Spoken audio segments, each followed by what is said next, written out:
Arratsaldeon guztiei ongi etorriak azken txanpara, jardunaldi interesgarri hauen azken txanpara. Hasi nahiko nuke eskerrak ematen Iratzar Fundazioari. Esker mila horrelako gunea sortzeagatik, hausnarketarako gunea. Agora bat, eztabaidatzeko parada, elkar ezagutzak konpartitzeko aukera emateagatik. Uste dut horrelako egiturak, horrelako espazioak beharrezkoak direla gizartean, behar ditugula, aldarrikatu behar dugula pedagogia, askotan uste dugulako helburua izaten dela zerbait, zer egin, eta alde batean usten dugu nola egiten ditugun gauzak. Alde batean usten dugu prozesuaren nortasuna. Eta hori garrantzitsua da. Eta horrelako hausnarketak, horrelako guneak bereziki momentu hauetan interesgarriak eta beharrezkoak dira. Horretarako eta hausnarketarako eremu bat izateko aberatsa eta parte hartzailea gaur gure ondoan ditugu Andoni eta Larraitz, esker mila. Andoni geografia lizentziatua,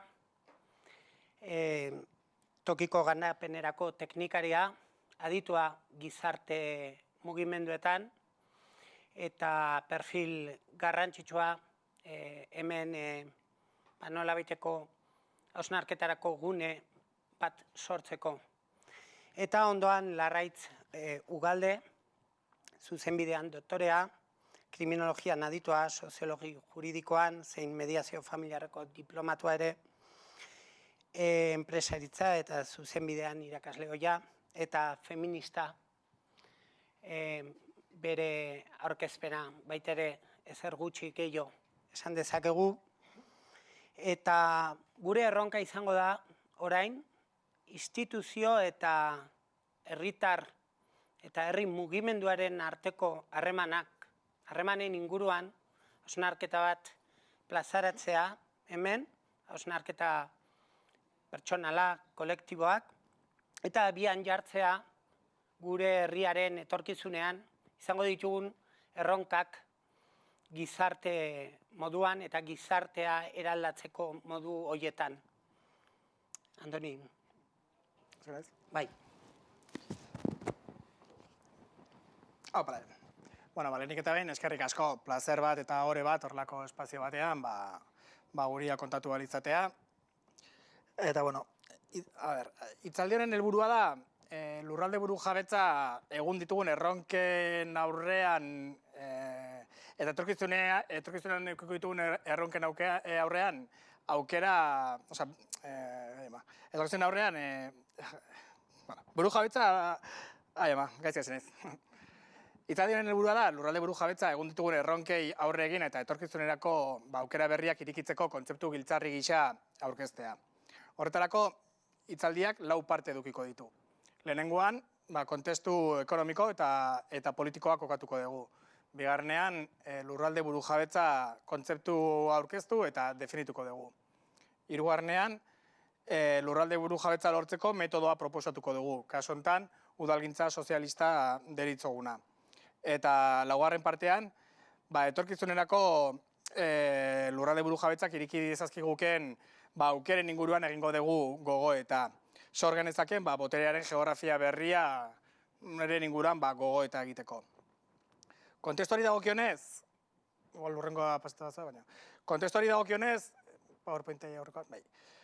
aspaldi da, feminismotikan kapitala eta bizitzaren arteko talkak edo aipatzen digula edo feminismoak kapitala eta bizitzaren arteko gatazka edo gurera ekarri duela, ez? Amaia Perez Orozkok dio, kapitala eta bizitzaren arteko gatazka honek 4 azpi gatazka edo dituela. Lehenengoa izango litzateke kapitala eta lanaren artean ematen dena. Bigarrena, gatazka patriarkal eta koloniala. Hirugarrena, gatazka ekosistemikoa. Eta laugarrena, gatazka politikoa. Gatazka hauek gainera, orain pandemiaren kontestu honetan edo, bandana da, pandemiak eragin duena da, gatazka guzti hauen azelerazio prozesu bat. Gatazka hauen guztien ondorioen lurrartze bat, ez? Eta ikustarazi digu ere, orain arte, genekien arren, gure herrietan ere, badagoela jende ugari, ez daukala bermatua elikadurarako eskubidea. Gure aurrek, ezin izan dutela askok, eskola jarraitu, internetik ez zeukatelako. Beste jende askok ez duela gaitasunik eduki, etxea bero mantentzeko. Eta honek, nik uste ere pandemiak erakutsi digula edo, gaur egun daukagun instituzio gintza o instituzio eredua eta eredu ekonomiko eta sozialak, ez ezkigula baliabideak ematen edo, gure jende arteari oinarrizkoenak diren behar horiek asebetetzeko baliabideak eduki eta hauek jendartean partekatzeko, ezta. Honek aramatza pixka bat, gaur planteatu nahi deten edo, instituzio gintza eredu berri batetara, ez? Eta pixka hau kontestuan edo kokatuz, Jai Herrerok esaten du, desazkundea ez dela diskutitzen, desazkundea bai ala bai datorrela, edo ja desazkunde garai batean bizi garela. Diskutitzen dena dela, ea desazkunde hau fasismorantz edo bideratuko den, edo honen ordez bide emanzipatzaileak edo hartuko dituen, ez? Bestetik ere, igual pasatzen bazue PowerPointan zera, bestetik ere, kontestu honetan, importantea da ere, eraldaketaren alde gaudenok dauzkagun indarguneak identifikatzea, ez? Eraldaketa sustatzeko dauzkagun egitura instituzional, ekonomiko eta sozialak. Instituzionali dagokionez, eremu instituzionalari dagokionez, Euskal Herrian bederen eraldaketa sozial eta politikoaren alde dagoen indar politikoak EAen behintzat udaletxe edo alkatetza gehien dituen indar politikoa da, eta Euskal Herri mailan uste dut, larretzeko beto jango du, zinegotzi gehien dauzkan indarra, ez? Bestetik, eremu ekonomikoan, aipatu behar da, egun existitzen direla eta gero eta sektore gehiagotan edo, baina behintzat sektore estrategikoetan, kapitalistak ez diren alternatiba sozioekonomikoak edo aurkitu ditzazkegula. Eta eremu sozialean, naiz eta hau ere azkar aldatzen ari dan, egun sozial dentxo eta artikulatu bat edo aurkitu dezakula gure herrietan, ez? Pasako bazen dute ere PowerPointa. Gauzak horrela, eta bizitza eta kapitalaren artean dauden gatazkak identifikaturik, beharrezkoa iruditzen zait edo, gatazka hauen koordenadak edo identifikatzea. Hau da, gatazka hauek ematen diren puntu konkretuak identifikatu eta gure indarrak eta gure estrategiak bertara bideratzea, ez? Horrela, Gonzalo Fernándezek, Omaleko kideak dio, disputa honek hiru eremu nagusi dituela. Eta disputa hau hiru eremu hauetan eman behar dela, ezta? Lehenengoa ekonomikoa izango litzateke, eremu ekonomikoa. Bigarrena politikoa eta laugarrena kulturala. Ekonomikoari dagokionez, eta ja hitz egin da jardunaldi hauetan zehar, kapitalak bizitzaren mantenurako ezinbestekoak diren sektore estrategikoen merkantilizazioa bilatzen du etengabean, ez? Eta hau gure herri edo gure ingurune gertukoenean ikusi dezakegu, oinarrizko hornidurak merkantilizatzearen bidez, edo zaintza bezalako sektore estrategikoen merkantilizazio eta prekarizazioaren bidez, ez? Hau da, kapitalak bere metaketa albideratzeko nitxo berriak bilatzen ditu, eta hauek zuzenean dijoaz, bizitzaren mantenurako ezinbestekoak diren sektore horiek merkantilizatzera. Bigarrenari dagokionez, eremu politikoari dagokionez, hitz egin da ere jardunaldi honetan, demokraziaren ustutze bat edo bizitzen ari gera, ez? Esan dezakegu, botere korporatiboa demokraziaren ustutzea egiten ari dela, eta esan indar politikoa edo korporazioen alde jartzen ari dela, eta ez demokrazia herritarraren alde. Eta eremu kulturalean, lehiakortasuna eta individualtasuna kooperazio eta kolektiboaren zentzuaren kontra dijoa, eta badirudi edo iruditzen zaigu irabazten ari dirala, ezta? Egoera honen aurrean, gaur trantsizioen ideia edo ekarneko nuke honera, ez? Kapitalaren metaketaren logikatik desertzio kolektiboa antolatzera garamatzan trantsizio prozesua, ez? Berriz ere, Amaia Perez Orozkora bueltatuz, berak dio trantsizio horrek hurrengo 3 baldintzak behar dituela askatzailea izango bada. Lehenengoa izango litzateke, aipatu gatazka guzti hauen ondorioei erantzunak eman eta aurre egiteko gai izan behar den trantsizio bat izan behar dela. Hau da, lehen esan baldin badegu, pandemiak eta egungo egoera sozioekonomikoak jende askori elikadura bermea ematen ez diola, etxeak berotzeko gaitasuna ematen ez diola, edo etxean interneta edukitzeko gaitasuna ez daukala, planteatu behar dugun, planteatzera goazen trantsizio honek, behar material horiek asebetetzera jo behar duela, ez? Bigarren puntua dio trantsizioari dagokionez, bizitzaren erreprodukzioa kapitalaren metaketaren logiketatik kokatu behar dela, ez? Eta logika ez kapitalistetan, esandako behar sozial guzti horiek asebetetzeko gaitasuna eduki behar duela. Eta azkenik edo, planteatzen du, zentzu komuna bihurtu den jabetza pribatu hori gainditu, eta logika komun eta kolektibotarantz edo abiarazi behar garela. Pixka kontestu hau egin da gero, planteatzera gatoz edo lurralde buru jabetza, pixkat eredu honi aurre egin eta beste eredu sozial, ekonomiko eta politiko berri bat edo planteatzeko kontzeptu giltzarri gisa, edo hortzimuga estrategiko gisa. Lurralde buru jabetza edo definitzen dugu, ez da hor gauza jartzen duen, beste bat esan behar dut, herrien autodeterminazio ekonomiko eta soziala albideratzen duten baliabideen inguruko jabetza, erabakimena eta gauzatzeko gaitasuna eraikitzean edo edukitzean datzala. Herrien autodeterminazio materiala, herri bezala eratu eta gure beharrak kolektiboki asetzeko eta modu demokratiko eta partekatuan asebetetzeko gaitasuna eskuratzean datzala. Honeko oso abstraktua ematen du, baina gure herrian eta nazioartean ere bai, aspaldidanik ari dira lantzen sektore estrategiko ezberdinetan buru jabetza prozesuak bai teorikoki eta bai praktikoki.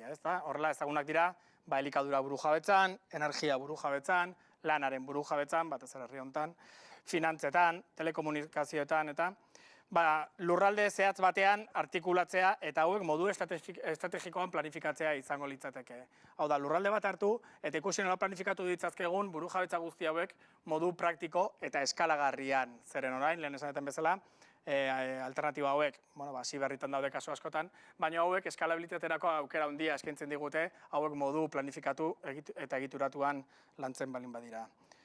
Eta sektore hauetan buru jabetza lortzeko modua planteatzen duguna da, sektore hauek osatzen dituzten, edo sektore hau osatzeko beharrezkoak diren baliokate guztiak, hau da, prozesu ekonomiko guztia, lehen gaietatik hasi eta kontsumora bitarte, buru jabetzaren paradigman edo kokatzea. Aurrerago, gatuko dut pixkat hau. Pasatzen badzu, Hau izango litzateke pixka planteatzen dugun lurralde buru jabetzarako eskema. Bai, ikusi dezakegu hor, nolabait, herria, udala edo instituzioa, eta sektore ekonomikoak barnebiltzen dituen estrategia territorialak edo planteatzeko beharra. Eta sektore horietan, lehen esan duten bezala, hasieratikan, hau da, lehen gaietatikan, kontsumora dijoan fase produktibo guztia, kontrol publiko komunitario eta kooperatibaren baitan edo ezartzea. Idea izango litzateke, zergatik ez pentsatzen hasi adibidez, herri mailako kooperatiba finantziero publiko komunitario kooperatiboetan. Edo zergatik ez pentsatu, herri mailako internet sare publiko eta kudeaketa kooperatibo baten baitan. Edo zergatik ez pentsatu, elikadura sektorea kontrolpean jartzeko, lurrak purifikatzen hasi, hauek nekazarien esku utzi, eta labore eta horrela bezalako esperientziak edo gurean jarri, eta esan dezagun elikaduraren baliokate guztia edo kontrolean jartzea. Eta bar, ez dugu hain proiektu guztiak edo azalduko, baina esan ere, hori ez dela nola indik asmatu eten zera bat, proposamen bat. Hau da gaur egun gure herrian aurkitu ditzazkegun, sektore hauetako bakoitzean aurkitu ditzazkegu, logika kapitalistatik garatzen diran proposamen ekonomiko zehatzak, esan duten bezala gaur egun txikiak izan arren, modu planifikatuan eginda behintzat, eskalagarriak, goraka eskalagarriak direnak, eta jendartearen beharrak asebetetzeko ambizioa edo badaukatenak.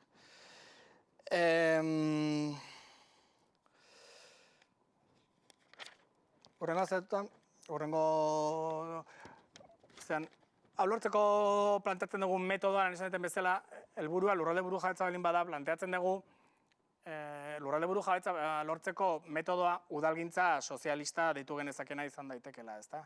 Oso hitz handia ematen du, baina udalgintza sozialistak resignifikatuko luke askotan entzun dugun gobernantza eredu publiko, kooperatibo eta komunitarioa. Bertan, erpin bakoitzean, gobernantza eredu honen erpin bakoitzean kokatzen diren agenteek zeregin espezifiko bat edo edukiko lukete. Hortan, udaletxearen zeregina izango litzateke, sektore estrategiko hauetan ekoizpenerako baliabideen jabetza eskuratzea eta baliabide hauek herritarren esku uztea, modu unibertsal eta igualitarioan.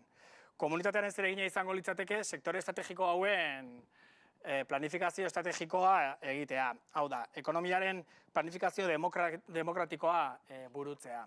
Eta azkenik, ehun ekonomikoaren zeregina izango litzateke, publifikatuak izan diren sektore ekonomiko hauen ekoizpenako baliabide hauek komunitateak planifikatu duen plangintza horren arabera dinamizatzea beti ere ekonomia sozial eraldatzailearen paradigmaren baitan. Hau da, modu parte hartzailean, modu parekidean, modu jasangarrian eta modu berdintzalean.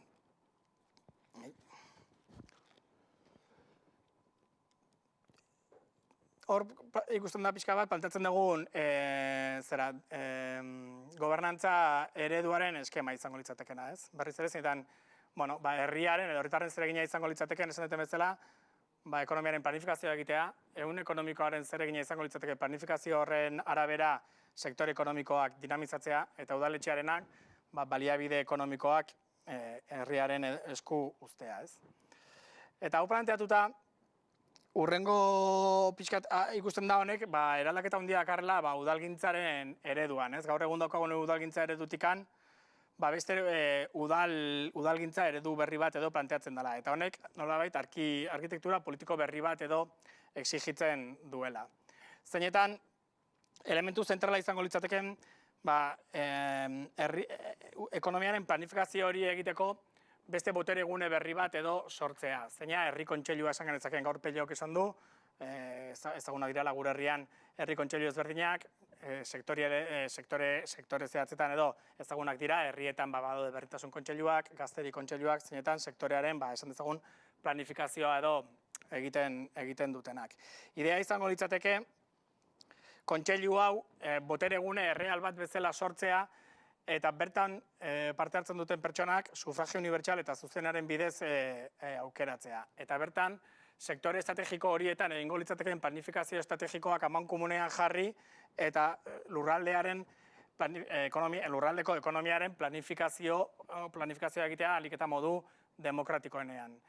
Herri kontseilu honek ere botere erreala edukitzeko baliabideak beharko lituzke. Eta proposamena izango litzateke herri kontseilu hau gure herrietan ere ezagunak diren aurrekontu parte hartzaileekin artikulatzea. Beraz, herri kontseilu honek ere edukitzea gaitasuna aurrekontu parte hartzaileen bidez, sektore estrategiko horietan guztietan inbertsioak modu demokratikoan eta planifikatu ahal izatea. Eta azkenik, horrela ja hitzaldia bukatzeko, planteatu nahiko nuke gogoeta bat edo. Zer nolako aukerak irikiko lizkiguken, horrelako udalgintza sozialista baten bidez, lurralde buru jabetzak lortzen jungo bagina, hauen aplikazio multieskalarra. Hau da, lurralde buru jabetzak badauka gaitasuna eskala ezberdinak artikulatu eta eskala ezberdinen horien arabera boterearen geografia berri bat marraztearena. Zeina artikulatu litezken sektore ekonomikoen baitan, zer da bestela herrigora ez baldin bada boterearen geografia berri bat, zeinetan Nafarroan ekoizten diren produktuak EAN edo kontsumitzen diren, eta honek ze eratze prozesua sortzen duen. Baina baita ere, multieskala hau, bai udaletan, bai eskualdeetan, bai lurraldeetan, eta nola resignifikatu genezaken adibidez, udalbiltza horrelako estrategia baten baitan, Euskal Herrian autoeratze prozesuaren baitan. Eta bukatzeko pixkat botako nuke ideia edo, zer nolako aukerak ematen dizkigun honek Euskal Herrian burujabetza prozesua modu materialean egikaritzen joan, eta, esaten bezala, eskala ezberdinetan, boterea modu material eta errealean eraikitzen joatekoarena.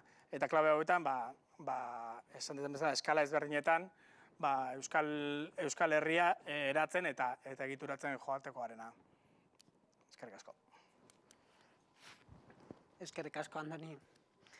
Interesgarriak horrelako proiektu eraldatzaileak nola praktikara eraman eta nola ahalbidetzen diren gizartean haien nola baiteko garrantzia.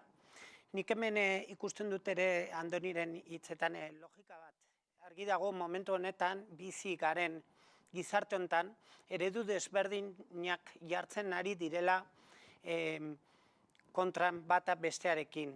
Badaukagu argi liberalismo eta merkantilismoaren inguruan sortzen ari diren mugimendu politikoak, mugimendu gizartean mugimenduak, nola ere saiatzen ari diren gure zaintzak, gure barne gizarte mugimenduen parte hartzaileak merkantilizatzen, nola privatizatzen ari diren nortasuna ematen dizkiguten prozesu sozialak, eta nola ere guk alde humanistan ezkertiarren aldean sortu behar ditugula ereduak ere hoien kontra joateko edo behintzat zerbait berria sortzeko. Horretarako nik uste dut hemen Euskal Herrian barneratua daukagula gure lurraldearen aberastasuna, emankortasun hori, zenolako produktuak ditugun, zenolako elikagai propioak ditugun, burujabetza prozesu horiek gure lurraldeetan. Eta orain planteatzen dut ere hemen erronka bat eta ere galdera bat, posible den ere zaintza prozesuak gizartean sortzen diren prozesuetan logika hori ere jarri. Nola babesten ditugun gure elikagaiak, gure produktuak, kilometro zero eta guzti horrekin, eta ere zaintzak, gizarte prozesuak, eremu parte hartzaileak babestu ahal ditugun ere. Eta babestea esan nahi du, barnean sortzen diren gaitasun komunitarioak, baliabide, errekurtso, tresna komunitarioak babestu ditzakegun. Eta horrekin, Larraitz, proposatzen dizut ere hausnarketarako eta hemen plazaretzeko galdera bat, ea posible den instituzio eta herri mugimenduaren arteko nolabaiteko prozeso parte hartzaileak eta partekatuak bion artean, posibleak diren helburu zehatzak, helburu orokorrak eta planteamendu propositiboak biok amankomunean aurrera eramatea, eta logika baldin badauka hori eta horretan mugitzea ere. Bueno, ni pixka bat, igual, errealitate printzipiotik edo abiatuta, egun egiten diren eredu edo proposamen alternatiboei begira, bi arazo nagusi ikusten ditut, eta bata aipatu duzuna, bata da eskalarena. Gauza bada maila lokalean, herri mailan, herri txikietan bat ipatze, tamaina bateko herrietan prozesu parte hartzaileena eta instituzioen arteko harremanarena biziki aldatzen da. Ez da berdina Abadino bat edo Bilbo bat kudeatzea eta hor sortzen diren harremanak, ez da? Hori da batetik. Eta gero bestetik ere, badaukat kezka bat, eta da, badagola olako tendentzia bat, guk egiten dugun diagnostikoa da, lobby korporatiboek agintzen dute, instituzioetan ez dago benetako boterea, eta hori egia da.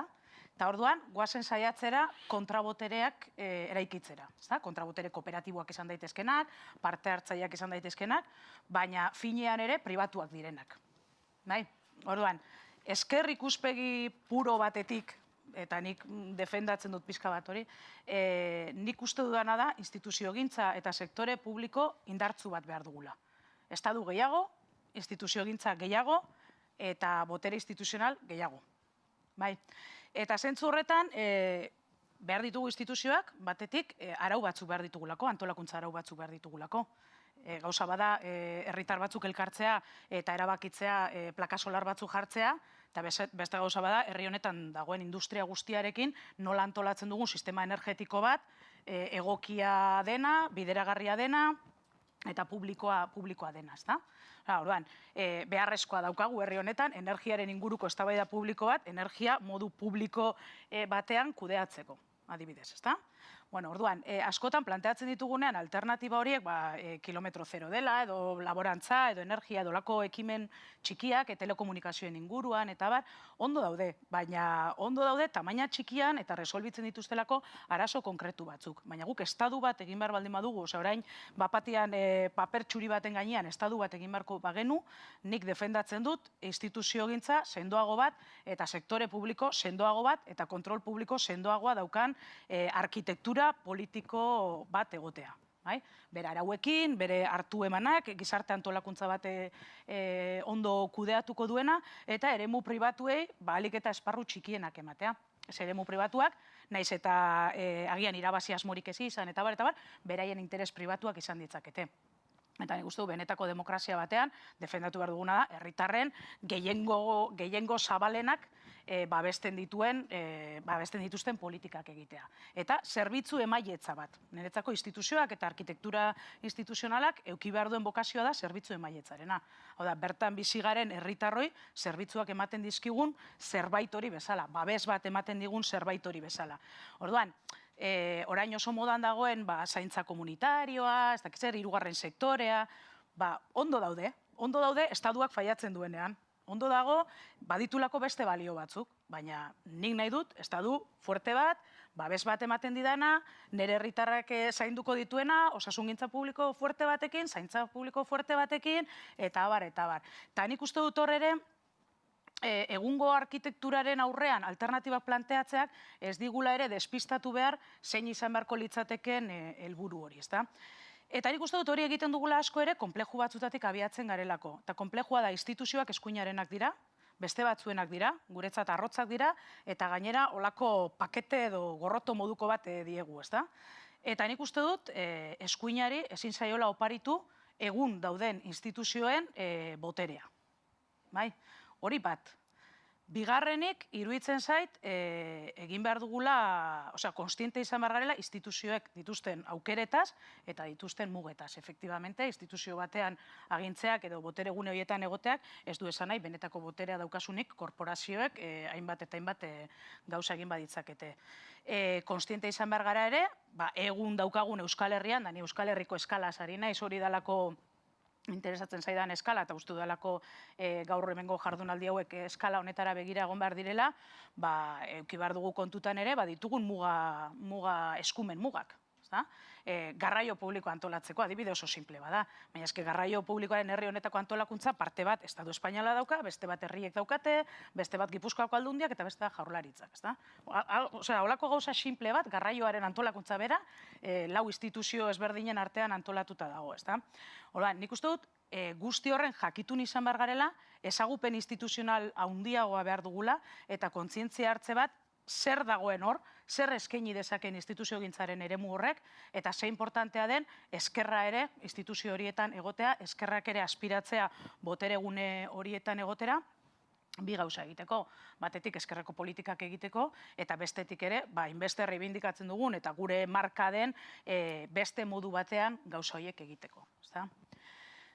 Behin hori esan da, iruditzen zait ere, herri mugimendua, eta pixkat zure galderarekin lotuta, herri mugimendua ez dagoela prestatuta momentu honetan eskerreko gobernuak edukitzeko, eskerreko gobernu eraldatzaileak edukitzeko, batetik uste dutelako eskerreko gobernu horiek soluzio guztiak bilatu beharko lituzketela, batzutan ezin dituztenean ere, bai?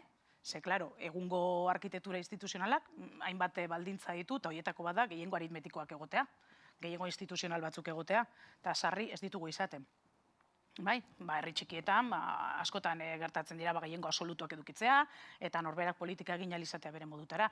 Baina eskalan pixkat igotzen goazenean, asko zailagoa bihurtzen da, mota horretako politikak alde bakarrez egin alizatea, gehiengo aritmetikoak ez daudelako, ezta? Eta orain ari gara ikusten Estatu Espainiarrean zenolako arazoak dauden eskerreko politikak implementatzen saiatzen ari diren toki guztietan, bere kakotx guztiekin.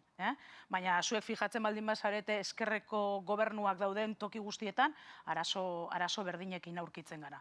Eta aurkitzen gara mugimenduek, eskerreko mugimenduek nahi dutela azkar joan, pausuak azkar eman, konstiente izan gabe instituzioek dituzten mugetaz, eta instituzioetan egoten diren pertsonek ere, askotan ere, instituzioak badira ere eremu bat jaten zaituena, eta batzutan galtzen duzu perspektiba, galtzen duzu ausardia, hainbat gauza egiteko, eta muga horiek nola gainditu ere ikusteko, ezta?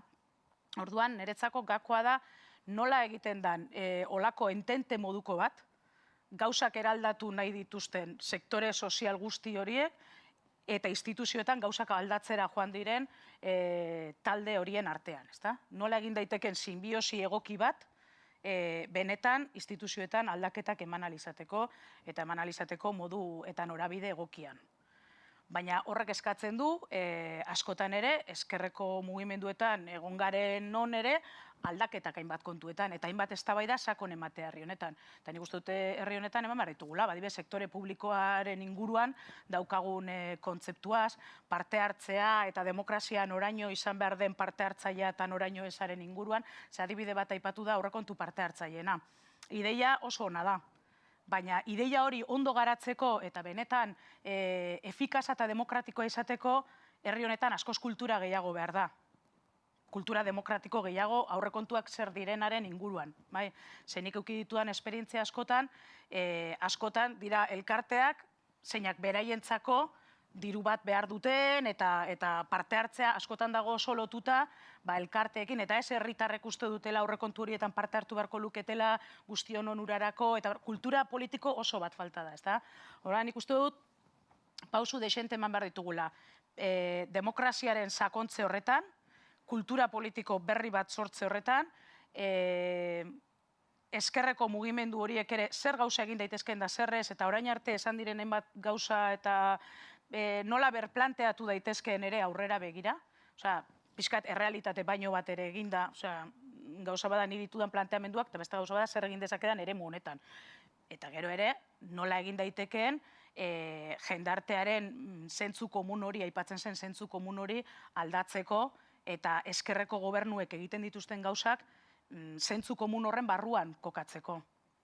Zer gaur egun daukagun errealitatea eskalaren arazoaz gain, kontestu arazo bat ere bada, eta zentzu komunaren arazo bat ere bada. Osea, eskerraren mentalidadea ez da, nik ez nuke esango, oso generala denik hainbat eta hainbat aspektotan. Batzuetan bai, baina ez gara gai izan horiek agenda politikoan lehen lekuan kokatzeko edo lehentasun gisa kokatzeko, beste batzuk etorri dira ala beharrez, osasungintza publikoaren beharrarena pandemiak ekarri digu, adibidez, orain arte inor gutxik planteatzen zuen horren inguruan beharrezko gauza bat zela osasungintza publiko bat, hau gertatu behar izan da konturatzeko zaintzaren sistema nola daukagun, osasungintzaren sistema nola daukagun, bakunazio sistema publiko bat ze importantea den, ikerkuntzan eta eman behar diren inbertsioak eta ze importanteak diren, noren eskutan gauden, nik uste dut, hainbat eta hainbat kontu etortzen direla egoerak ala behartuta. Baina nik ez nuke esango gu orain gaudenik herri honetan pentsatzen pixka bat zenolako herria behar dugun eta nola garen kapazak konbentzitzeko jendearen gehiengo zabal horri instituzioak zen horabidetan jo beharko luketen politika horiek normalak izateko, ezta? Eta adibideak, ezagutzen ditugu adibide pila bat, hondakinen gaiarekin Gipuzkoan gertatu zena, ezta? Adibidez, jendea ez zegoen prestatuta momentu horretan norbaitek esateko berak birziklatu egin behar zuela, bai? Hor egon zen izugarrizko iskanbila, bere garaian, jendeak eziolako aitortzen instituzio bati, bere bizitzan modu horretan eragiteko obligazio hori, ezta? Maskariekin eta, kuriosoa izan da, jendeak berehala egin du, minolako behar koersitibori gabe, egia da ere, planteatu diren proposamen guztiak, erabat punitibistak izan direla, baina egia da ere, pandemia bat izan dela, eta jendeak arduraz jokatu duela. Gizarte helduago bat bagina, kultura demokratiko handiagoa bagenu, agian ez genuke beharko ez alarma estaturik, ez genuke beharko instituzioen koersiorik, ez genuke beharko mozalegerik, Ulertzen diazu, osea, pixkat, beste mentalidade baten baitan, eta herritarren nolabait ere konpromiso pertsonalaren baitan eraikiko genituzke gure arauak, ezta? Baina nik uste dut hortikan, oraindikan urrun gaudela, eta serio aztertu behar ditugula instituzioen espazioen beharrak eta aukerak, hoiei uko egin gabe, ikusita zer egin daiteke hor, eta ikusita zer egin behar dugun, hoiek oraindikan efikazagoak eta aurrerakoiagoak izateko. Pixka bat. Baskar mila larraitz, bai oso, era argian. Suertatzen zaizkit galdera asko, pentsamendu eta hausnarketak ere, alde batetik ongi azaldu duzu, bai, herri mugimendua ez dagoela prestatuta orain. Ez dagoela prestatutak aurrean zehar eramateko nolabait gizartearen eraldaketa bat. Nik ere suertatzen zaizkit hemen galderak, eta lehendabizikoa izango da instituzioak ezkertiar potereak hartzen ditugunean eta saiatzen garenean kudeaketa bat egiten. Ez da bat ere erraza, eta suertatzen zaizkigun mila akats eta akats horien gainean beti izaten ditugu mila kritika pertsonalak eta asko gustatzen zaigu ez behin eta berriz jarraitzea gure izaten ditugun arazoen inguruan. Ea instituzioak ere nolabait prest dauden gizartea eraldatzeko. Eta gizartea eraldatzeko gainera modu nolabait erradikal batean, modu transformadore batean, ez? Azkenean beti esaten da herri mugimenduak, eragileak beti badaudela pixka bat aurrerago, ez? Gizartearen eraldatze prozesu horretan pixka bat aurrerago.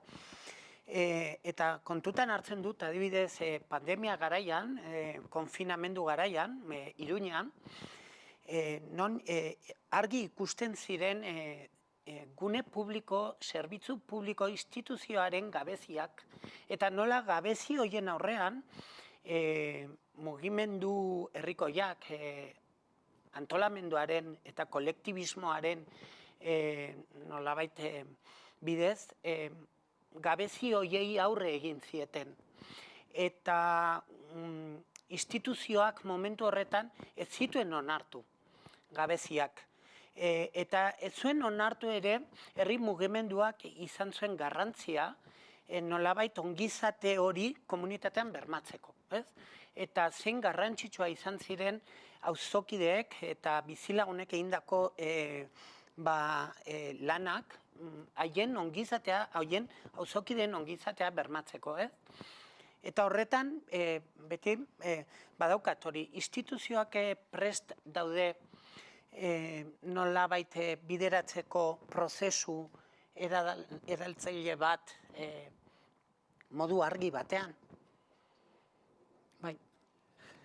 Bai, ni oso ados Larraitzek esan duenekin ezinbestekoa da gaur egun instituzioak ere disputa marko bat ezela ulertzea eta instituzioak jendartearen edo espazio komun diranean komunaren alde jartzea.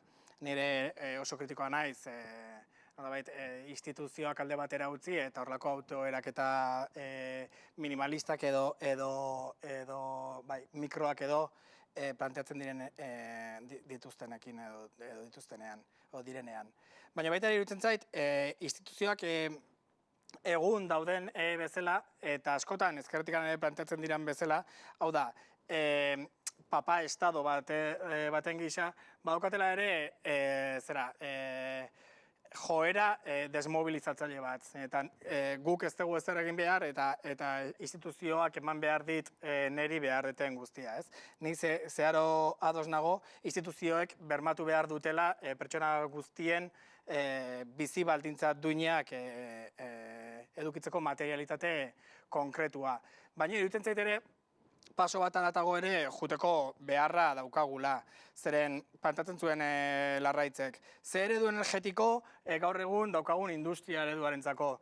Baina industria eredu honek zerri erantzuten dio. industria eredu honek ze kontraesanetara eraman gaitu.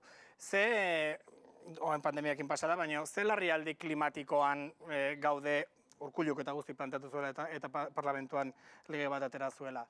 Ezkerra ere instituzioetara izan danean, ze gaitasun dauka markoa bere baitan eraldatzen hasteko eta beste diskurso eta beste praktika batzuk martxan jartzeko.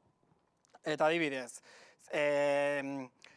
berriz ere industriara bueltatuta. Zein da gure proposamen ezkerretikan eta ikuspuntu eraldatzaile batetikan daukagun planteamendu industriala? Hazkunde ilimitatuarena, edozer gauza ekoiztearena truke balioa bilatuz.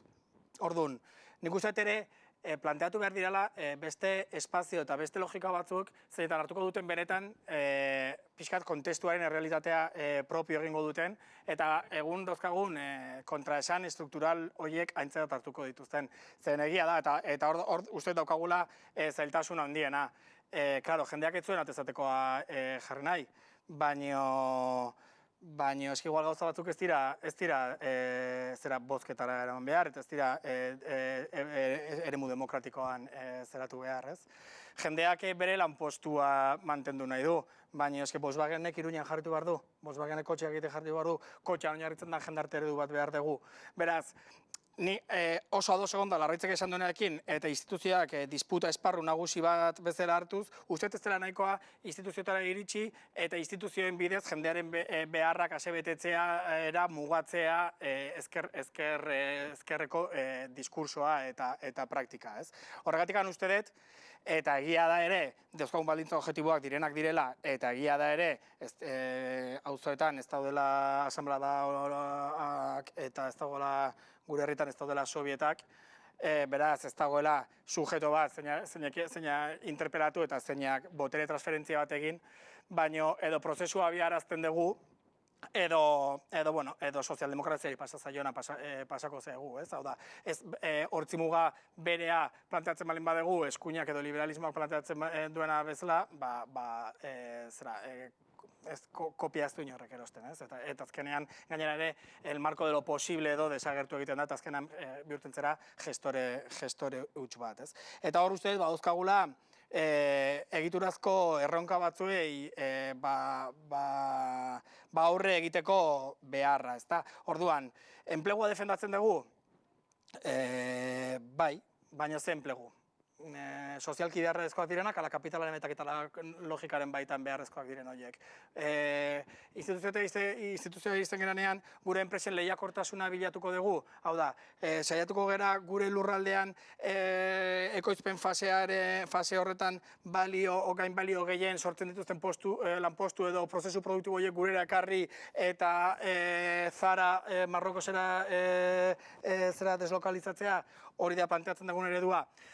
Bueno, hori izan da nik uste orain arte, baina honek ere eraman gaitu nolabaiteko limite estruktural batetara, zein eta, ja gerikoa dan, nolabait ere, inkluso etxean eta inkluso klase ertain txuriari eragiten diotela egun bizi ditugun kontraesan guzti horiek. Orduan, iruditzen zait, eta oso ados egon da Larraitzek esan duenarekin ez dela nahikoa. Ez dela nahikoa planteatzea, instituzioak gure ganatu eta instituzio hauek beraien funtzio originala dan hori, eredu keynesiar batean eta estado de derecho, esan dezagun, horrekin ez dela nahikoa, zen horrek eraman gaitu gauden puntura. Horrek eta neoliberalismoak baino keynesianismoak ere bai.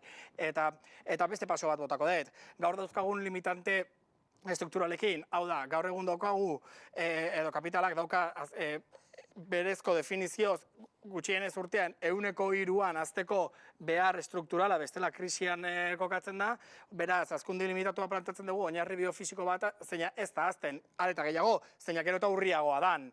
Orduan, horren aurrean ze erantzun planteatzen ditugu, zein da horri erantzungo dion sujetoa. Bueno, nik uste hor daukagula benetako erronka eta hor daukagula benetako paradigmaren disputa. Zeren,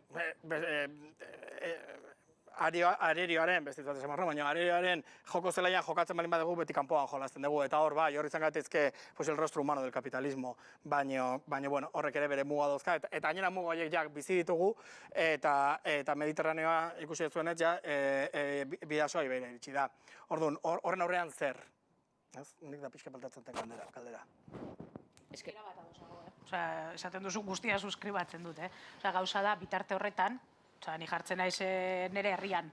Nire herrian dago kooperatiba oso esanguratsu bat, dedikatzen dela parte bat petroleora, beste bat plastikora eta beste bat eraikuntzara.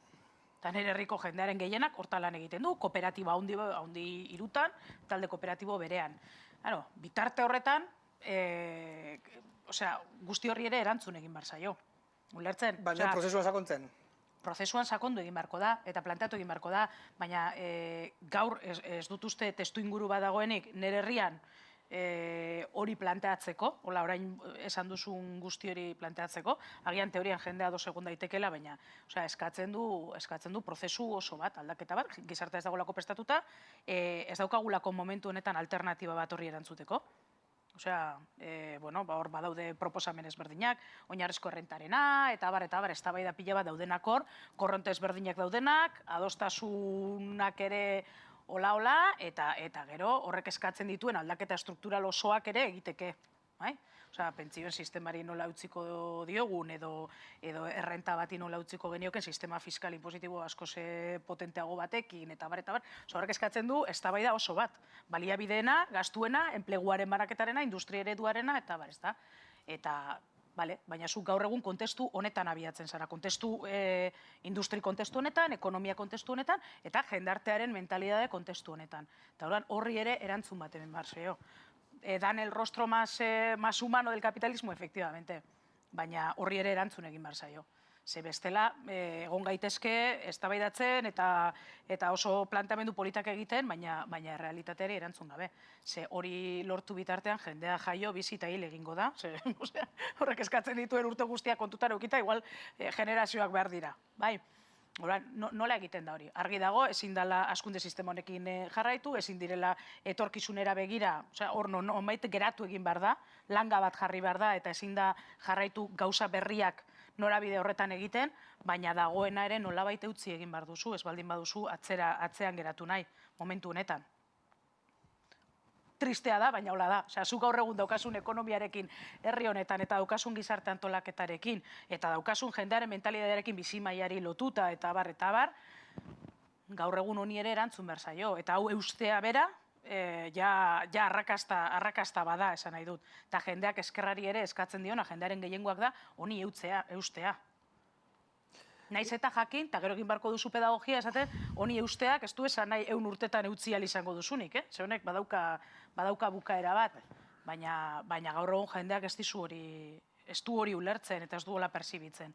Hori nola egin daiteken, ezta? Bai, nitza ados nago, eta gainera izugarrizko bertigoa planteatzen du horrelako planteamenduak egitea, batez ere instituzioetan zaudenean, eta batez ere ardura politiko egituratuak edo strukturalak dauzkagunean, edo dauzkazunean. Baina baita ere uste dut planteatu behar degula, nolabait, prozesu dialektiko bat, zeren egoera dana da, baina egoera mantentzeak, eramaten zaituena da, egitura mantentzea, eta nolabait kontraesan horietan aurrera egiteak. Eta gainera ere beste elementu bat. Ez du ematen, 40, eta askotan ezkerra gelditu da, 40, 50, 60, eta 60ean bukatu zen paradigma keynesianoan, zietan, excelente bat sortzen da, edo plusbalia bat sortzen da, eta hori da birbanatuko deguna, esan dezagun, abstentzio sozial aliketa kolektiboena edo bilatzeko. Paradigma hori puskatu da, baina ez da bakarrik politikoki puskatu, baizik eta materialki. OCDek esaten du, 2060 urtera arte, kapitalismoak ez duela ezkunderako biderik aurkituko. Ez da produktibitatea handitzen. Eta, zuk esan duzun bezala, gainera hau guztia, ez dute antikapitalistak esaten, Shellek esan 2010 atozen informe bat, eskaurrekoan jarroldi batzuetan dintzen, dola bizpahiru urte atera zuen jardunaldi bat esan ez, 2010ean Shellek edukizuela bere piko de petroleoa. 2010-tikan, 2010 izan zela gehien atera zuen urtea eta arrezkeo euneko 3 uste dut urtean gutxitzen dela. Hori da daukagun oinarri materiala eta horren gainean hasi behar gara pentsatzen materialki, politika zehatz eta diakronikoak, ez? Aurrera dijoazten politikak. Eta uste dut hori oso kontrasankorra dela, eta hori dela, beretan daukagun erronka, hori oso kontraesankorra dela, gaur egun daukagun eredua mantentzearekin jendeak enplegua eta errenta bat behar duelako. Bai, jendeak bere beharrak asebete behar ditu, horrez da oinorako duarek, eta Maia Pizarrozko oso ondo planteatzen du, transizioek asetu behar dituztela, kapitalak asetzen ez dituen, eta pandemian ikusi dugun bezala asetzen ez dituen behar guzti horiek. Eta gaina, zenientzako, zeren gaur Carlosek planteatu du, goizeko hitzaldian, Otxarkoagan 11.000 eurotako errenta dagoela eta zintzen besteetan 40.000, ez? Bilbo zentroan. Orduan, bai, jendeak bere enplegu mantendu nahi du, daukanak, edo enplegu finko eta formal bat daukanak, baino zenbat jende eta zari gera eta zenbat jende dago hortik kanpo. Noragoaz, adibidez, Tubacesekin, ze pasatzen da, ze planteatzen dugu Tubacexen aurrean, ikuspuntu ezkertier batetikan. Lehiakortasuna handitu eta enplegua mantendu eta tuboak egiten jun petroleo, ez dakit zaila magutu, baina pentsatzen gazio duk, ez dakit tuboekin, petrolea magutu alde batetik bestera. Orduan, horren aurrean, zer da planteatzen duguna? Egia da, gaur egun dauzkagun eta alternatiba asko edo gehienak ez dirala oraindikan gaurdanik jendarte guztian jendarte guztiaren beharrak asebetetzeko nahikoak. Baino edo erronka horiei heltzen diegu edo nik ez daukat oso argi zein dan ezkerrak planteatu dezaken hortzimuga estrategiko berri bat. Ez dakit, nik horregia esan, ez dut erantzun argirik aurkitzen. Baina, bai daukat intuizioa dala, edo hau gaineratzen dugu, eta honen inguruan debate kolektibo eta kontraesan horiek modu kolektiboan planteatzen goaz. Eta dauzkagun baliabide horiek, beste modu batera planteatzen ditugu, jendartearen, esan dezun, kultura demokratikoa eta jendartearen autoantolakuntza eta zera gaitasunak handitzeko, edo uste dut ez dela kasualidadea, Trumpismoa, Salvini, uste dut fenomeno guzti horiek nolabait errealitate material bati erantzuten diotela, eta da klase ertainaren desklasamiento horri, ezta? Eta uste dut hor dauzkagula benetan ezkerretikan jorratu behar ditugun erronka estruktural horiek, ez? Baina era berean ere eskerretik sistematikat bere txikimundua ereiki nahi duten, hainbat eta hainbat sektorek ere trumpismoaren logika bera erabiltzen dute. Osa nahi dut, osea, nik nerekin, baina gero nahi dudanerako baliabide publikoak erabiltzen ditut. Baina ni neu autoeratu egiten naiz, nik badaukat beste mentalidade bat, desaskundearekin ados nago eta gaur egun eskerrak planteatzen dituen kontuekin oso etxituta nago, eta orain nik egiten dut, nik egosten dut, eta nik egiten dut nire mundu txikia. Baina komeni zaidanean, errenta publikoak eskatzen ditut, osasungintza publikoa erabiltzen dut, hezkuntza publikoa erabiltzen dut, eta orduan uste dut ere batzutan eremu horiek ere badaukatela aman komunean, eta nik horregatik nahi zain kritiko, ezta? Osea, uste dut egungo errealitateari erantzun behar diola eskerrak, eta gainera inoiz baino behar gehiago daukala hori egiteko. Ze ez baldin badaka pasa jendeak egun dituen amets, nahi, desio, ustezkoak, okerrak izan daitezkenak edo zuzenak edo dena delakoak, baina horiei erantzuteko gai ez baldin bada, ez du lortuko konfidantzari generatzea jendartean beste gauza batzuk egiteko. Ze zilegitasun emango dizu jendeak, bere egungo beharrei, bere errenta, bere soldata, bermatzeko gai ez baldin bazara, eta eremu horiek uste baldin badu soilik eskuinak emango dizkiola. Zen olako proiektu politikoa eskaini diezaiokezu. Osea, zezuk orain esan duzuna, eskerreko lehendakari baten atriletik esan da, zureak egin du, ulertzen, beharrezkoa da eztabaida hori, ematea, baina ere, konstiente izatea, egungo beharrei erantzun behar zaiela, egungo terminoetan eta egungo joko zelaietan. Ze horri uko egiten badiogu eremu horri, eta hori da nik eskatzen hauena, ari gara oparitzen botere gune guztiak beraiei, eta ez bakarrik hori, baizik eta hegemonia guzti hori. Ze horiek jarraituko dute bide horretan, Osea, eta arantzago eramango gaituzte, eta geroz eta komplikatuagoa izango da, eta batzutan errealitateak gaina hartu beharko die gauzak aldatzeko. Baina gauzak errealitateak gaina hartzen duenean ere, ez du esan nahi irteera eskerrerantz ateratzen danik, eta pandemia honekin ikusten ari gara. Esaten genuen, aukera bada, orain beste zentzu komun bat, nik ez dut ikusten beste zentzu komun bat ateratzeko moduan gaudenik. Uste dut hau amaitzen danean, eta txertatzen gaituztenean hemen zentzu komuna geratuko dena, lehengoaren oso antzekoa izango dela, desoreka handiagoekin, eta eskuinak bere agenda, eskutuko agenda, areta gehiago sakonduta. Eta guk ez baldin badugu disputatzen hori, eta gehiengoak lortzen horren aurka egungo errealitatean oinarrituta, nik zaila ikusten dut, benetan, planteamendu estrategikoagoak noizbait lorgarriak izatea. Baditugu galderak, publiko. Bueno, ni bakarrik hausnarketa txiki bat hitz egin dakoarekin, uste dute ere bai, eta eskerrak hartzen dituela eta modak ere errepikatzen dituela, adibidez partaidetza.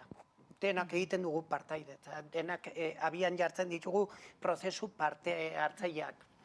Eta nik uste dute behintzat alor pedagogikoan hori ez dela guztiz egia. Lehendabizi parte hartzeko jakin behar da parte hartzen. Eta baliabideak izan behar ditugu parte hartzeko. Eta uste dut gizartearen eremu handi bat ez dituela baliabideak parte hartzeko. Eta ere jakituria parte hartzen. Beraz, ezkertiarrek bideratzen ditugun prozesu parte hartzaile horiek askotan ez dira prozesu parte hartzaileak.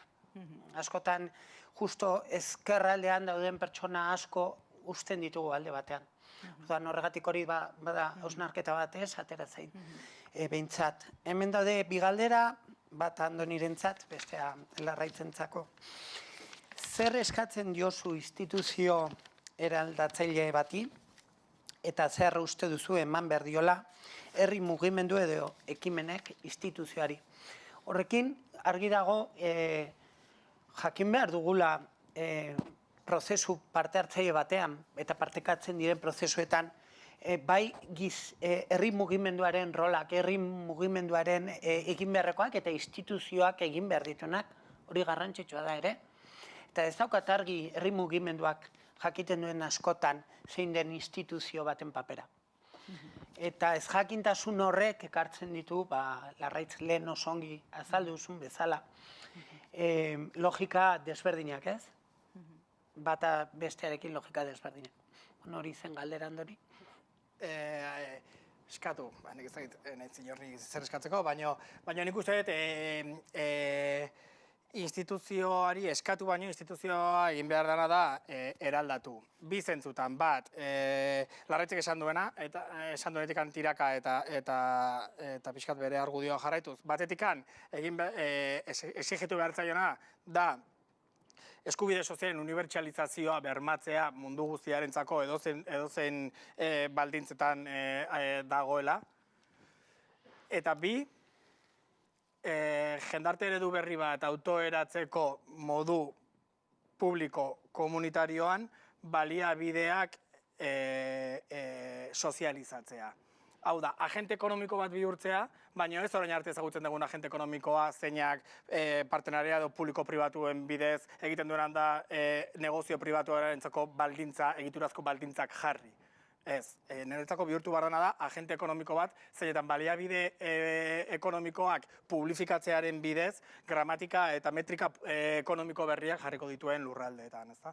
Eta gero ere, eskalaren kontuan niretzako giltzarria da, ez? Ze instituzioi, da nahi ez diogu gauza bera eskatuko. Orduan, nik uste dut ere, kontutan eduki behar degula, zer eskatzen digun, o zer exigitzen digun, eta nola signifikatzen ditugun instituzio bakoitza, ez? Maila bakoitzean dagoen instituzio bakoitza. Eta azkenik,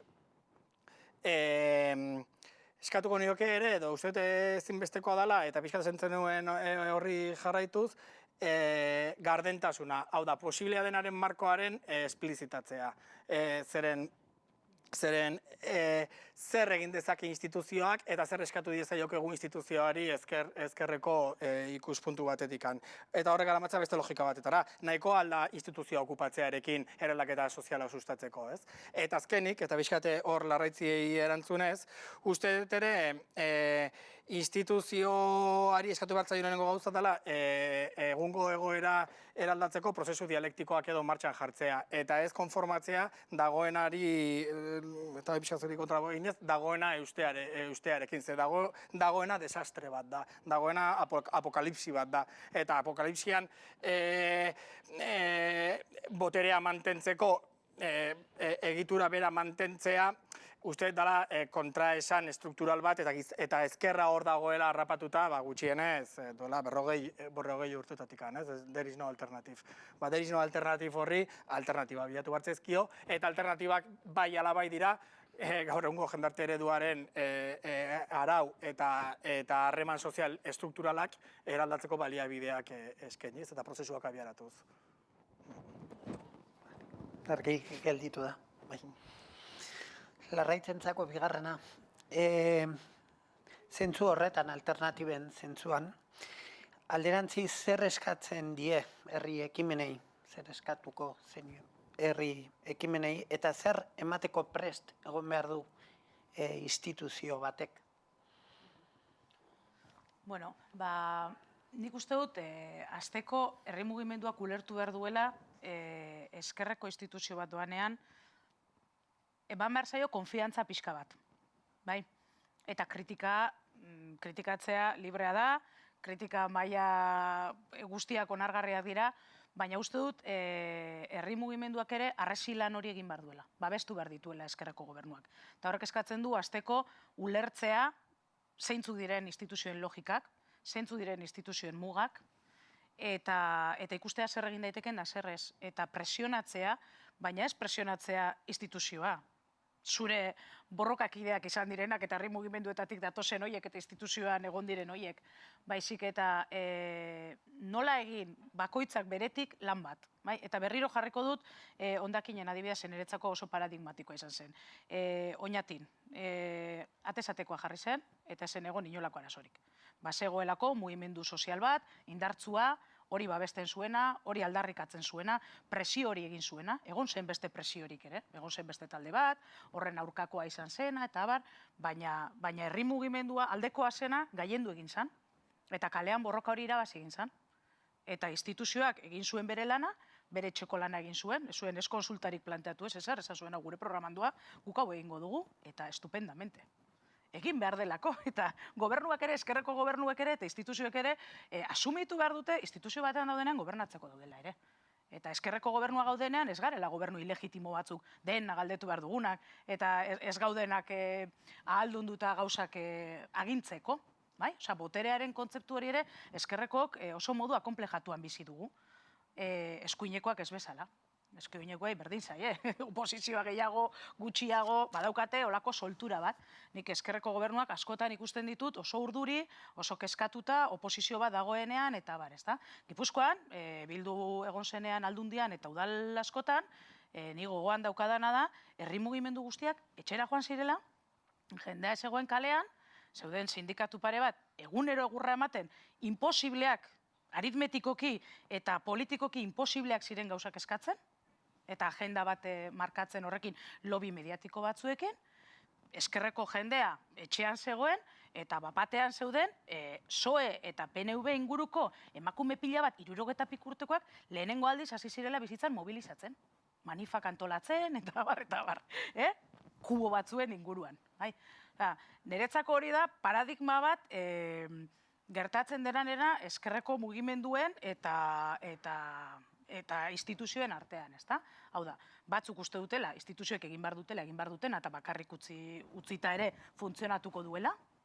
Beste batzuk oso injustuak direnak eta askoz exigenteagoak direnak, lobby misio bat betetzen dutenak ezkerreko gobernuekin, eskuineko gobernuekin egiten ez dutena, edo ez intentsitate berarekin, edo ez arrakasta berarekin, jakinda hori ere, eta orduan oso modu injustuan, da nik uste dut sindikatu batzuen kasuan hori oso nabarmena izan zela, eta izaten dela ere beste momentu honetan ere beste testu inguru batzutan, eta uste dut horre denak eskatzen duela beste motatako antolakuntza bat. Hau da, gobernuek egin behar dutena, ausardia behar dute, ambizioa behar dute, pizkatzuk esaten zenunari ere erantzunez, ezin gara konformatu dagoena egitera, horretarako ez du merezi botere gune horiek hartzea, botere gune horiek hartu behar dira eraldatzeko, baina behar dituzte bere prozesuak, bere denborak eta konplizitate handiak, eta babes handia. Babes hori ez baldin badago, oso zaila dalako hor mantentzea eta benetan aldaketak egiteko denbora eukitzea, ezta? Eta nik uste dut hori dela, Gipuzkoako esperientziatik, baina baita ere udal askotako esperientziatatik atera daiteken irakasgaia etorkizunera begira, ezta? Buruan, esaten duzunarekin, argi daukate existitzen dela nola baiteko eremu desberdin bat instituzioa eta herri mugimenduaren artean.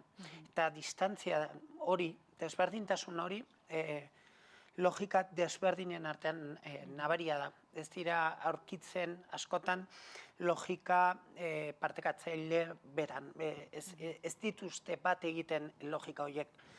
Eta horretan, pedagogia horren eremuan, ez dakit ongi ulertzen den, behintzat gizarte eragileek, gizarte herri mugimenduak, ongi ulertzen duten instituzio baten rola, ez? Instituzio batek egin behar duen hori.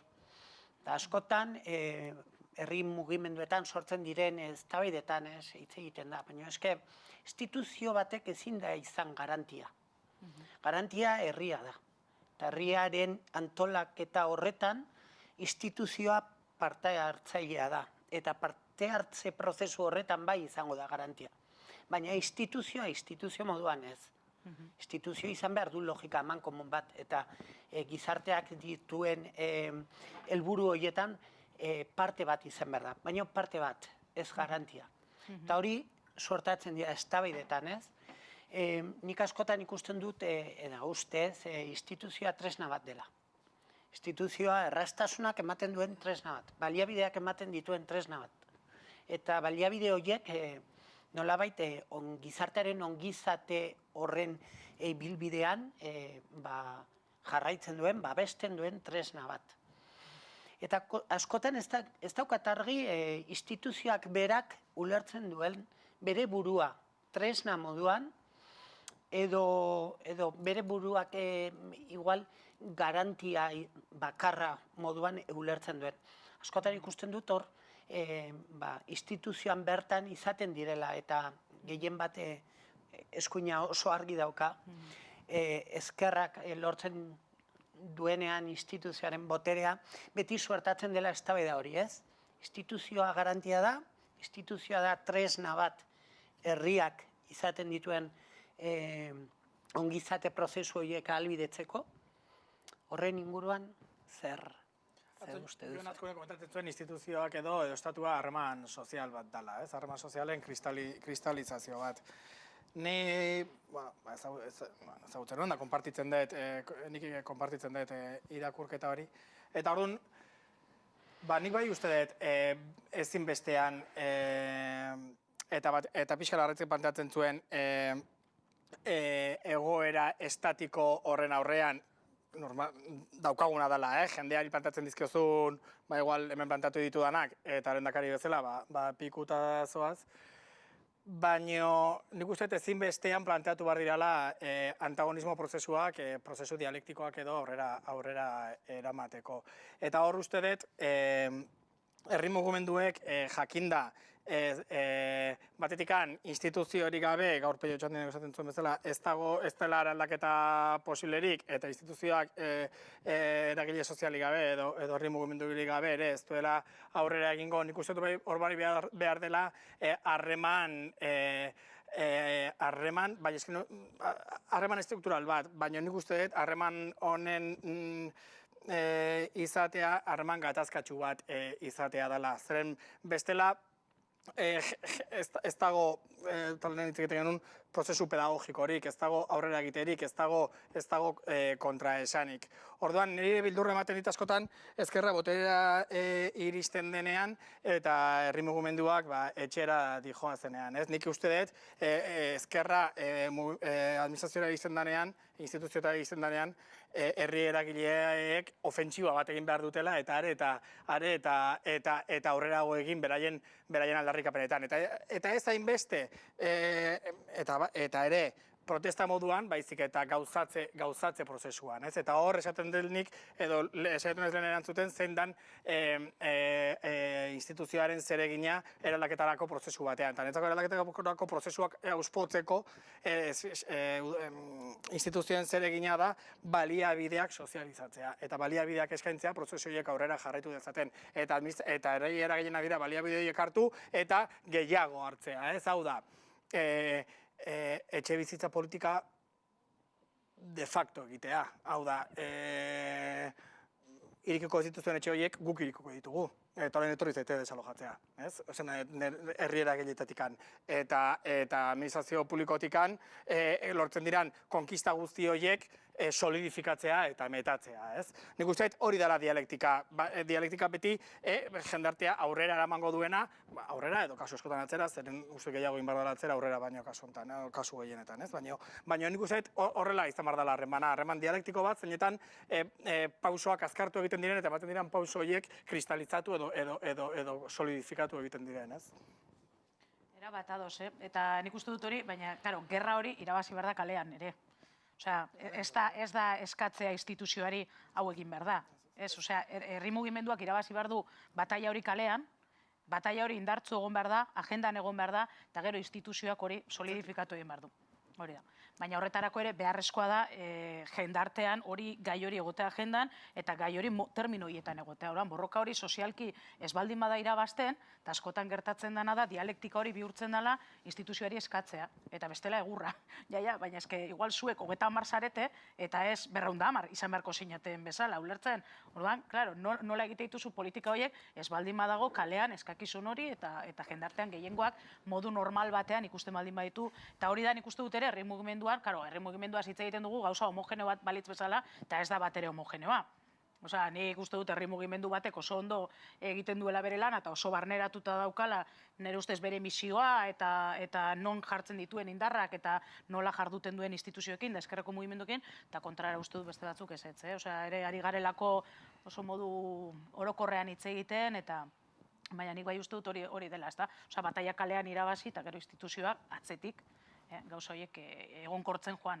Nire gainen dituzte askotan oso amnesia politikoa daukagula, zen herri honetan zer lortu da instituzioen bidez? Nik ez dakiz zer lortu da herri honetan instituzioen bidez.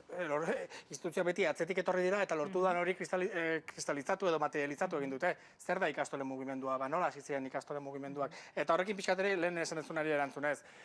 Ikastolak duela 50 urte, ikastola baino gauza txikiago eta minuskulagorik ez dakit egongo zen herri honetan. Ez ziren etxe batean, ilunpeta, handereño bat eta 8 haur. Eta hortikan gaur egungo gara, eta baina ez ikastolen aferan sartuko, ez? Baina ez zergatik ez dugu hortzimuga estrategiko horren baitan planteatzen ere herri honen eratze materiala. Eta lehen planteatzen zenuen.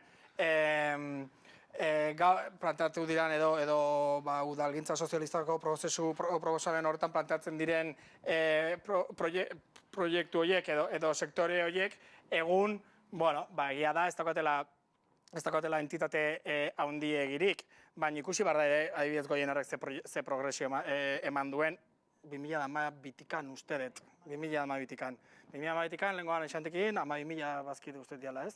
12.000 bazkide zeran.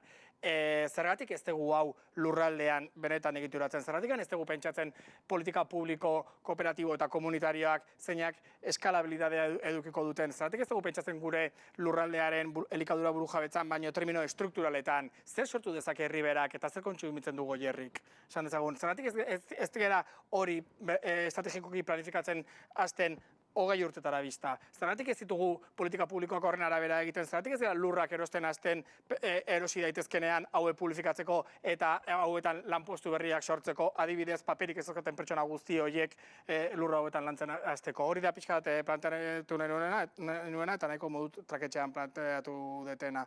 Baina, eta pixkat, eta pixkat egin genezak irakurketa ere, herri honek, bere azkeneko mende erdi luze honetan, irabazi dituen edo lortu dituen autoeraketa prozesu guztiak prozesu herritarrak izan dira. Eta atzetikan instituzioak etorri dira horiek balidatzen eta horiek legalizatzen eta horiek egituratzen eta universalizatzen.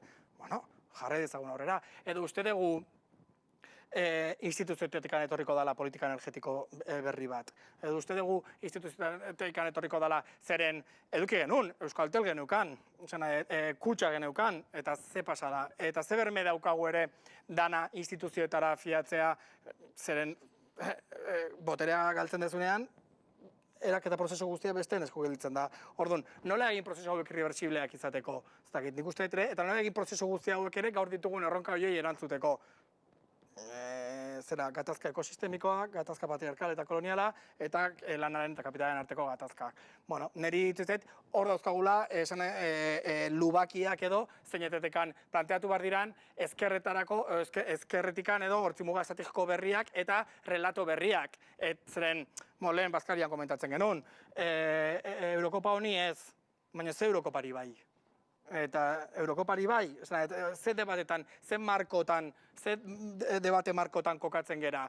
Enpleguaren defentsa, bai, edo zein enplegu, lehen esan dut bezala, eta enplegu hori lortzeko ze behar dugu. Gure enpresak areta lehiakorragoak izatea, eta gure enpresak lehiakorragoak izateko ze egin behar dugu. Euskadik daukan bezala, kriston I+D sare publikoa sortu enpresak erakartzeko, zeren hemen I+D hori administrazio publikoa pagatzen du, zeren hemen agente ekonomiko nagusiena instituzioa da, nagusienetako instituzioa da. Kontua da, agente ekonomiko horrek egiten duena da, kapitalaren metaketa pribaturako baldintza strukturala jarri. Eta orduan, instituzio gintzatikan ez balin badugu hori disputatzen eta ez balin baditugu beste marko diskursibo eta praktiko batzuk abiarazten, egongo gera dagoena gestionatzen ad infinitum. Eta gainera, badakigu, ez dauzkagula beste ez dakitzen bat urte, zeren, esaten bezala, krisia ez da bakarrik ere bai, politikoa balorena da materiala eta da zehatza. Eta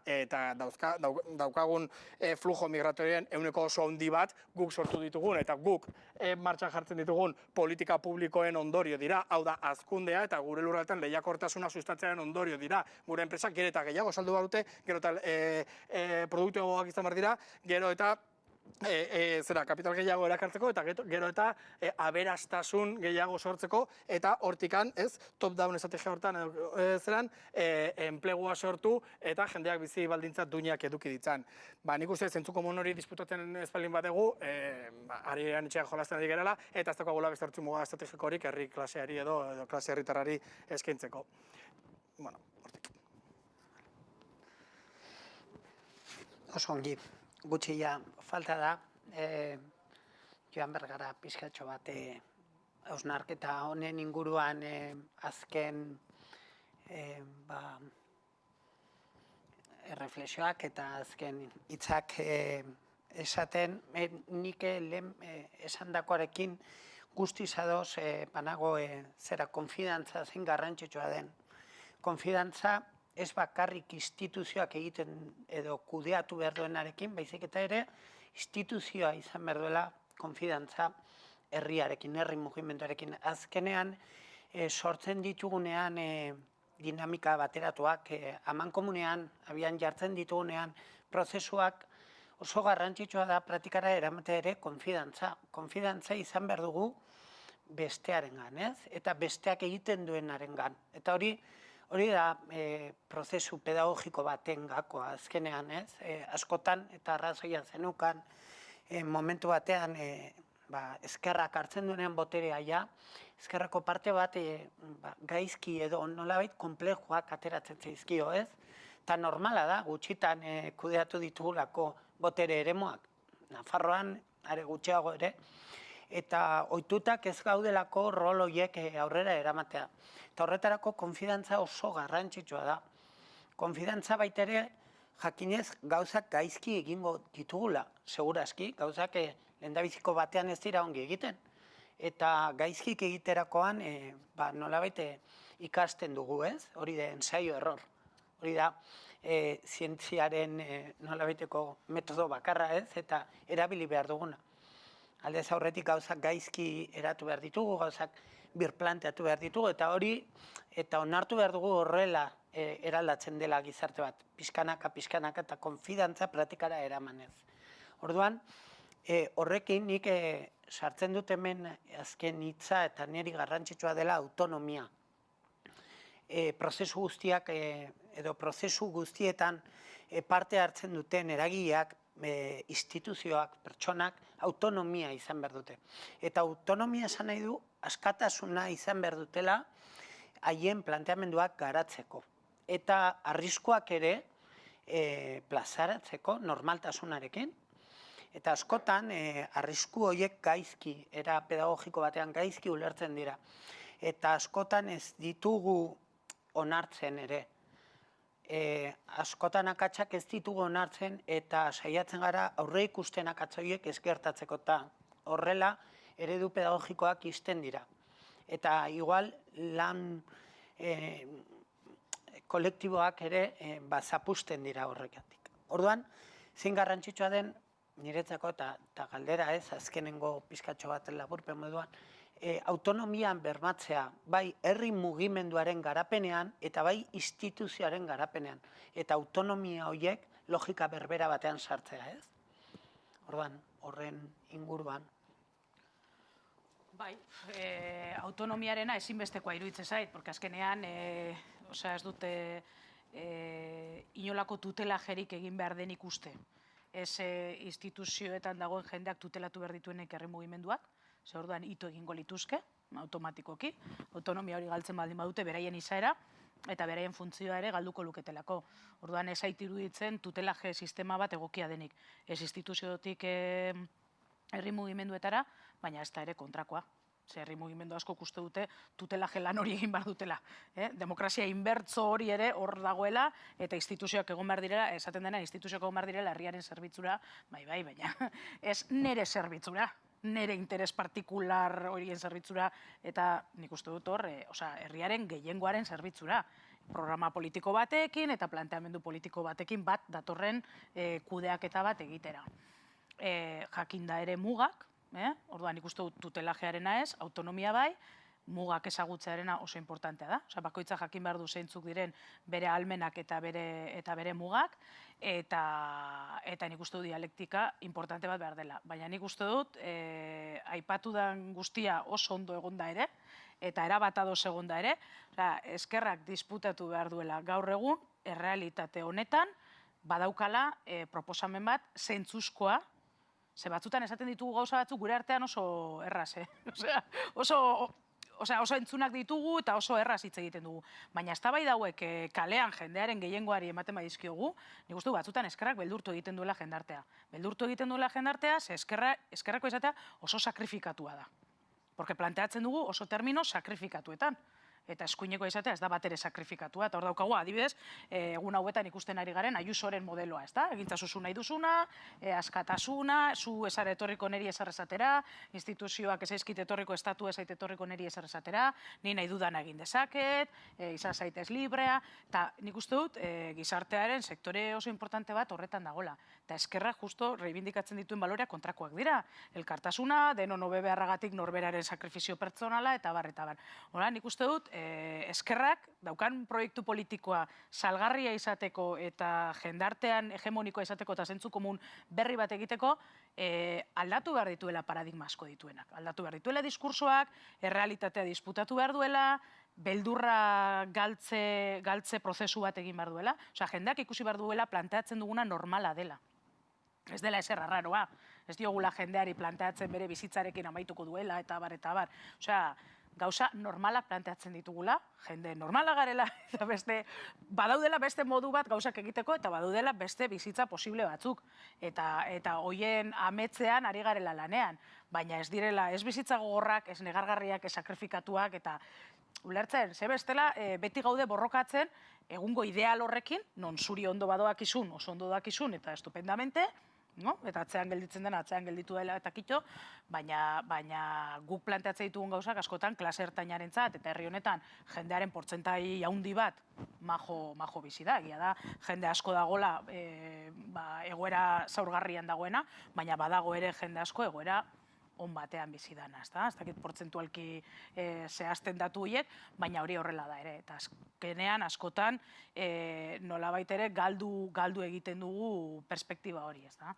Eta nik ez dakit hori sozialdemokrazia den, edo naifa izatea den, edo printzipio politiko uko egitea den.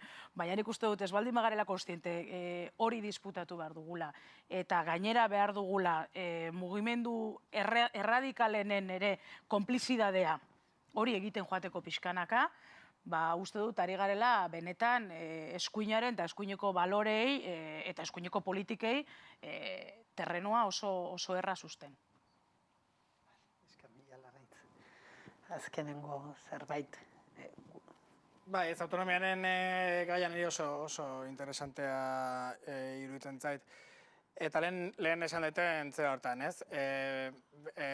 Dinamika horretan. Neri ezinbestekoa iruditzen zait, herri mugimenduak instituzioaren aurretik joatea eta politika de hechos consumados bat egiten joatearena. Eta ez hainbeste instituzioaren zai edo instituzioarei begira egotearena, ez? Baina bai iruditzen zait, eta hor ez dakit, ados nago Larraitzek esaten duenekin, baina bai iruditzen zait ere zentzu komuna disputatzen joan behar dela. Bai, egia da, Euskal Herrian zentzu komunak behintzat esaten digu jendea oso ondo bizi dela, eta ez dago ikusterik zenbat furgoneta eta zenbat zera bigarren etxe dauzkan jendeak. Baina ez dakit, ez da oso ikuspuntu posizionatu bat ere, zeren ez dakit Otxarkoa ganbera esango duten, ez dakit Altzan gauza bera esango duten, ez dakit beste auzo eta herri askotan gauzak modu berean bizi diren, ez? Eta horrek aramatza pixka bat ere, zer da disputatzen dugun markoa. Ongi bizitzearena, zure gainetik dauden klase horiek bizitzera, hori alda zure abstentzio sozialarena, termino, ez dakit nola, kapitalistetan, edo itzago asko gustatzen, aristokrazia langilearenean, edo sortuko ditugun baldintzak eta prozesuak materialitate berriak edo sortzeko, eta dauden falta material horiek beste metrika batzuen bidez betetzen joateko. Ez dakit, nik hor duda handia dauzkat. Batez ere, estrategia komunikatiboari dagokionez. Zer planteatu, nola planteatu, martziano bat ez izateko, baina zer planteatu eta nola planteatu originalek esaten duten hori kopiatu nahi ez izateko. Zeren bestela originalekin gelditzen naiz. Orduan, nik hor egia da, ez daukatela erantzun argirik, eta uste hor daukagula erronka nagusienetako bat. Nik bintzat erantzunik ez dauka dana. Bueno, gelditzen da oso gutxi.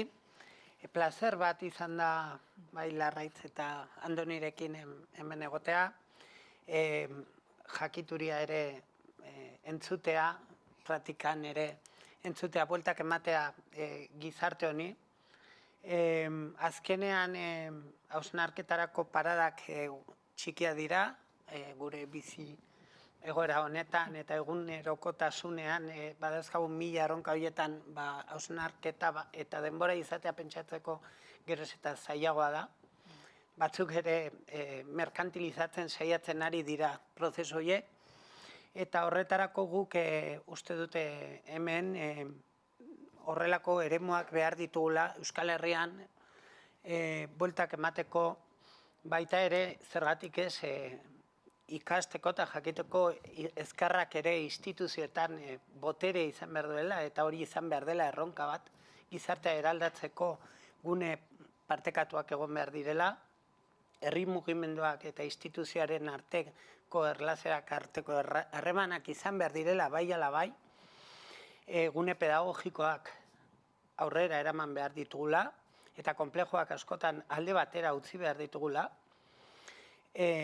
ongizatearen bidai horretan beharrezkoa delako ausardia, beharrezkoa dela autonomia, beharrezkoa da konfidantza izatea, eta entzutea, askotan hori baita ere faltan botatzen dugu, nolabait bizigaren momentu honetan, pertsonen aldarriak, pertsonen emozioak, pertsonen sentimenduak ere entzun behar direlako, kontutan hartu behar ditugulako, eta horrean zehar, horiekin bizi, eta orduan, eskerrik asko. Zeuei. Eta, eskerrik asko baita entzule guztiei.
Bueno,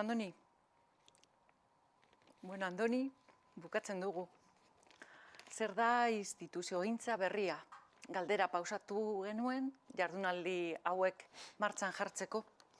Ikusten bai genituen instituzioak, komunitatea eta bizitzaren arteko zeuden desloturak, gero eta handiagoak zirela, eta COVIDek sortutako egoerak areagotzen ari zela. Beraz, galdera hau erantzun baino, hasi ginen beste 3 azpi galdera egiten. Nola irudikatu herri burujabetza, eta Nerea gaur goizean esaten zuen bezala, nola egin herri zoriontsuago bat. Botere eskala diferenten artean zenolako artikulazioa eman behar dugu, hori zen beste galdera bat, eta erresilientzia komunitario kontzeptu giltzarri bezala erabiltziteken. Orain heltzen ari garaia galdera honi hurbiltzeko egin dugun lehen urrats bukaerara, lehen urrats honetara bukaerara heltzen ari gara. Eta erantzunak baino, hausnarketa espazio batzuk azpimarratu nahi ditugu. Bai, eta lehen hausnarketa edo espazio hausnarketa bat da, eraldaketa prozesuak luzeak direla. Bide horretan lortu nahi diren helburuak baino, horiek baita ere, eraldaketaren ikasbideen jakintza eta jarduera importantea da ere, eta bai eta bidaiden arteko konplizidadea, zaintza, eta hori ere azpimarratu nahi izan dugu, eta horregatik bi elementuetan pentsatzeko aukera ikusi dugu. Bata da, aliantza logika, norekin egingo dugu, eta bigarrena da herri alternatiben osaketa, orain ere hitz egin dena, eta honek beti gorako bide horria zehaztera bultzatu egiten gaitu, ez?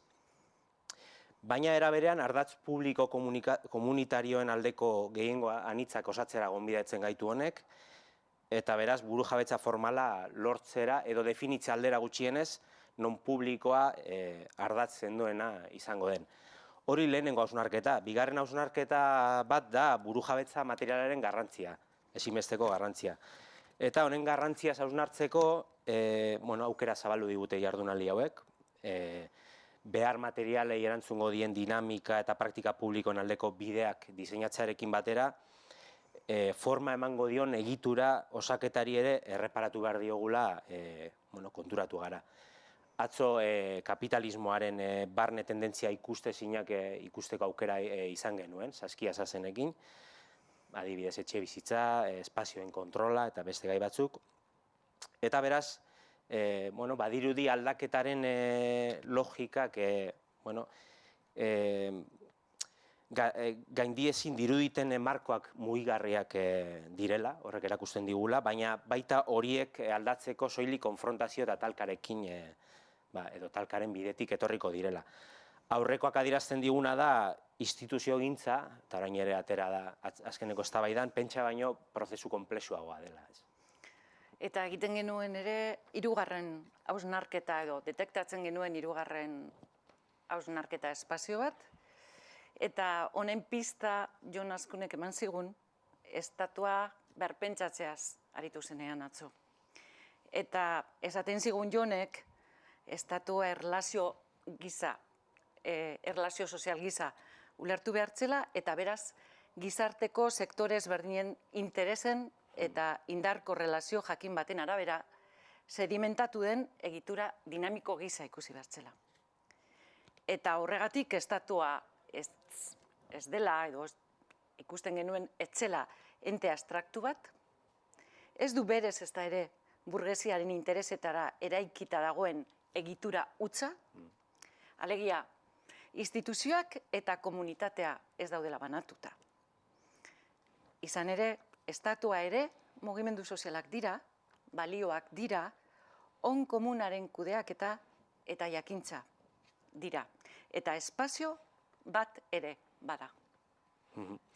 Eta horrez gain, konferentzia honetan boterea okupatzeaz ere hitz egin nahi izan dugu, eta erreparatu nahi izan dugu instituzioak, lurraldeak eta komunitatearen arteko bestelako mistaketa bat eman dela azken urteetan, azken hamarkadetan, azken finean botere eskala aldaketa bat. Neoliberalismoari edo neoliberalismoaren interesei erabat funtzionala zaiona. jardunaldi hauek erakutsi digute ere, botere eskala zehatzak baino, eskala bakoitzan boterea deszentralizatzeak zeinen garrantzia daukan, ez? Adibidez, Carlosek gaur azpimarratu duen bezala, adibidez, hiriak ez direla soilik auzoen batuketa bat, baizik eta hiri eskalak ere badaudela, eta hor, eraikitzen direla identitate eta zera propioak, ez? Eta beraz, erronka hor dugu. Zein da instituziogintza molde berria? Erantzunak baino baditugu, balio konpartitu batzuk. Adibidez, lurralde antolaketa, Euskal Herria eskala, lokalaren garrantzia eta beharra, behar materialei erantzuten jakitea, beraz, burujabetza materialaz arduratzea, inteligentzia kolektiboa eta herritarren parte hartzea eta korrespontsabilitatea, mobilizazioa eta talka, herri mugimendua eta tokian tokiko instituzioen arteko hautetzien arteko dialektika eraldatzailea, eta nola ez, denboren talkak. Beraz, bidea irekita dago. Liburuaren eguna den honetan, seguru gaude horri asko ditugula idazteko. Eta idazketa horretan, esku, buru eta bihotz anitz ibili behar izango dugula. Eskerrik asko egun hauetan, gurekin izan zareten guztiak, hizlariak, dinamizatzaileak, itzultzaileak, teknikariak eta kamaraz bestaldean zaudeten guztioi. Animoa eta bidean izango gara. Eskerrik asko.